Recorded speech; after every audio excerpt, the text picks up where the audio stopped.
This video is going to review how to answer question number 32 on the June 2019 Regents.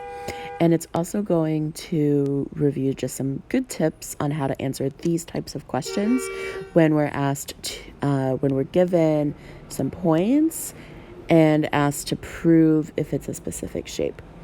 So we'll always say the use of the axes is optional, but you should absolutely go ahead and graph it on the coordinate plane, which is what I've done here. I say this because there's a lot of work that we have learned in class on the graph, and so you'll be like in the best position to answer this question if you do that. So to prove a shape is a specific shape, you should think back to what makes these shapes a shape. And so if we have like a parallelogram, it's about the sides that are parallel and congruent. So if we have a rectangle is just a parallelogram, but with 90-degree angles. So we would have to prove the sides are congruent and they're parallel, and that their slopes are like negative reciprocals. So opposite are congruent and parallel, but these are opposites are congruent and perpendicular. A square, actually, let me go to a rhombus first.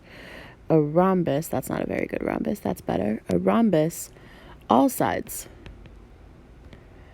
are congruent and the slopes are parallel, the opposite ones. So like those two are parallel, these two are parallel, but all sides are equal. And so a rhombus and a square are like a parallelogram and a rectangle. A rhombus, it can be slanted, but a square has 90-degree angles. So all sides are congruent and the slopes are perpendicular. And then we have this trapezoid. The trapezoid, the only thing that makes a trapezoid is opposite parallel sides. One pair of opposite parallel sides. You might have an isosceles trapezoid, which we have our one pair of parallel sides, and then one set would be congruent. So isosceles means two congruent sides. So this picture here would be an isosceles triangle. So pause the video and write this down. It's also in the classwork for this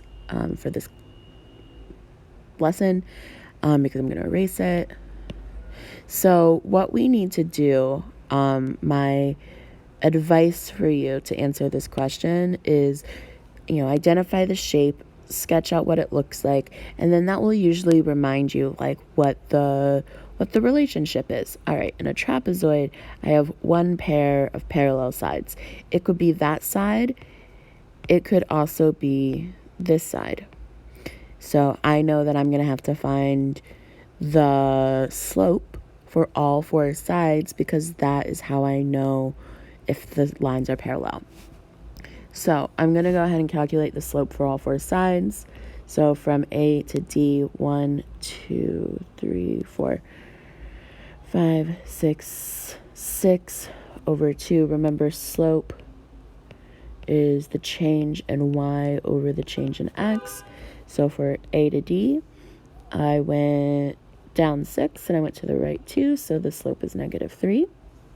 For B to C, 1, 2, 3, 5, 6, 7, 8, 9. B to C, so I went down 9. 1, 2, 3, and to the right 3. And it's so important to simplify because if I had just left it like this, I would say, oh, those are not congruent, those are not parallel. But if I simplify them, I see that they are. All right, so I'm going to check. I already have proven that this is probably a trapezoid, but I'm going to check the other two just to make sure. So A, B, I go up 2, 1, 2, 3, 4, 2, 4, and then I go down 1, 1, 2, 3, 4, 5, 1, 5, and that's DC. So I can see that these two are not perpendicular or parallel, but these two are. So my answer can be yes, ABCD is a trapezoid because the opposite sides, because let's actually be more specific here, because it has one set of parallel lines. A, D, and BC have a slope of 3/1.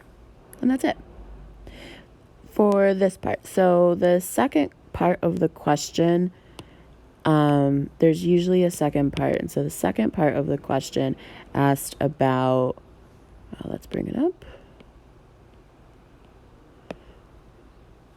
If it was an isosceles triangle based on the congruent diagonals. So in this part, I don't really need to know anything new. Like I don't need to draw a new shape, and I don't really need to know if it has that because I can prove that a line is congruent by using a Pythagorean theorem. So it says about the congruent diagonals and prove if that it is not an isosceles trapezoid. So I'm going to go ahead and draw what those diagonals are. And a diagonal, I just want the line here. The diagonal should only go from one point to the next, like across the shape like that. So now I need to prove if these are congruent. And I am going to draw like a right triangle with it and make that diagonal the hypotenuse, because then I can find out the length of it. So I made that right triangle here in orange for BD. It has side lengths of 2 and a side length of, I believe, 8. So I have BD equals 2 squared plus 8 squared. So this is 4 plus 64, which is 68. So BD is equal to the square root of 68. And then in purple, I'm going to find for the next one.